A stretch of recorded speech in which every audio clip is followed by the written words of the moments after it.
The following story has been brought to you by StoriesToInspire.org. Rav Shloimke's Villa Zechayna Levracha, whose yahrzeit was last week, Yesoid Shebi Yesoid, was very famous as one of the greatest Balei Ruach HaKodesh and Balei Moifsim of recent times. And he was known, one of the unbelievable things, the way he gave his brachas was that when he used to go to the mikveh, right, when he came out of the mikveh, mamish, in the room of the mikveh, he would give out brachas that were mamish, whatever he zoked to was niskayim, was fulfilled. When Tzadik Goyzer, HaKadosh Baruch Hu Mekayim. Now there's a famous story about Rav Shloimke's Viller that I read many years ago, but I just saw now that there's two additions to the story that I was never aware of, which are amazing. Rav Shloimke's Viller was once in the mikveh on Erev Shabbos. And when he came out of the mikveh, he gave a couple people some brachas. So somebody in the mikveh, there was a big crowd, Friday, Erev Shabbos in the mikveh, somebody who was there started screaming at Rav Shloimke's Viller. What kind of thing is this? You're giving brachas in the mikveh, you're talking in the mikveh, saying things, and he started screaming at him in public in front of everyone. Now Rav Shloimke's Viller is known, there's many stories, I'm not going into that now, that he would say to get bizyonis is a tremendous chus. So he just said, shh, everyone should be quiet, no one should say anything. And you listen, the person screaming at him and ranted and raved in front of everyone in like a tremendous, embarrassing way. And then the person left. And then Rav Shloimke's Viller turned to someone that needed a bracha and said, now I could give you a very good bracha, much greater than going to the mikveh, is getting bizyonis, embarrassment from someone. Now I'll have the power to give you a special bracha. Now listen to this. Fine. That's the story that I always heard. And I always understood the story that it must be that this person that was there didn't know who Rav Shloimke's Viller was. He was a guest. That's how I had heard the story. That he just, he didn't know who this is. Someone talking in the mikveh, he's screaming at him.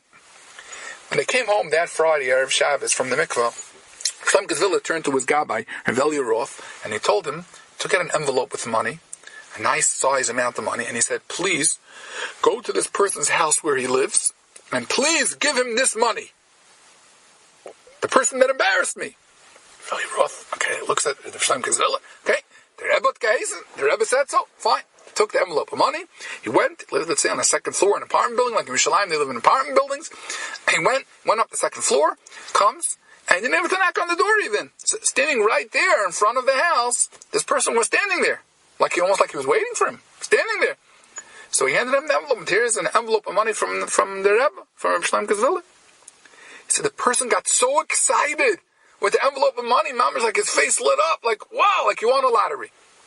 Rav Roth said the story over later. He came back to Rav Shloimke, he told him over the story, and Rav Shloimke said, I'm not surprised. He said, if a person screamed at someone like that, in public, in such a fashion, it must be he's going through something very difficult in his life, some very trying time.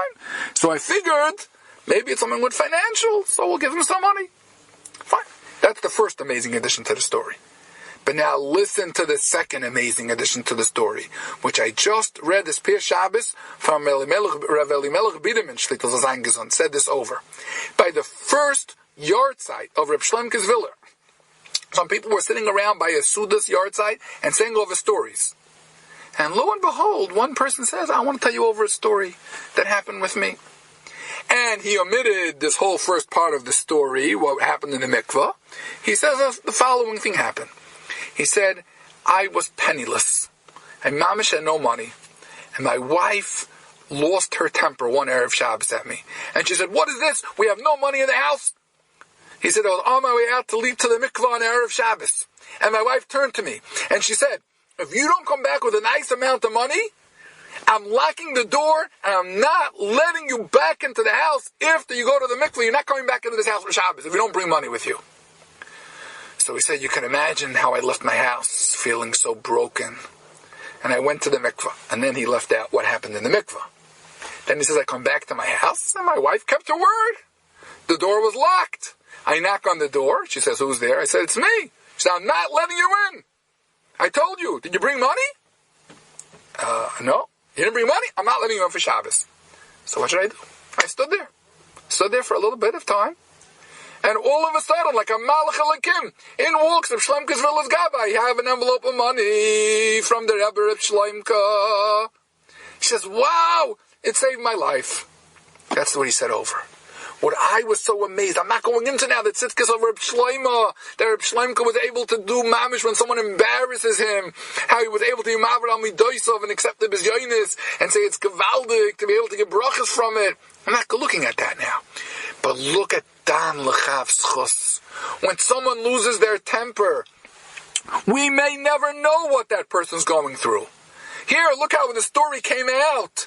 How Reb Shlomo was able to be Dan Lechav Schus and understand if a person screams like that, you don't know what he's going through. I once said over, a couple months ago, maybe more than a couple of months ago, in the Daily Dose of Chesed, how I once saw somebody scream at a Baal Tefillah, or give him Musar about something, and the Baal Tefillah said, if you would know what I'm going through, you wouldn't speak to me like that. But nobody knew what that person's going through. We may never know what a person's going through. Look at this one. It came out what this person was going through, that his wife threw him out of the house. Now we have such a kasha why the person lost his temper. So there's so many things today. People are stuck in their houses still with Corona. Baruch Hashem, we're getting out of it slowly. But people have so many things on their heads. Do we know what someone's going through? We should learn from this story that even if we're not on the madrega of Reb Shlomo, to the person that screams at us, we're not on the madrega to give him money. But at least we should be able to understand, not to strike back at the person. You're a mechutzev. We should understand maybe, not just maybe, very good chance this person is going through something very hard, and we should feel for him. And if anything, see if we could do something to ease his plight and say a nice line to him and a nice word to him, because the fact that he lashes out is a siman, is a proof that he's going through something. May we always be zeichet to be dan someone lechav schus, and like we see from this story, when we're dan lechav schus, usually the circumstances are even more grave what the person's going through than we can. Enjoyed this story? Come again. Bring a friend. StoriesToInspire.org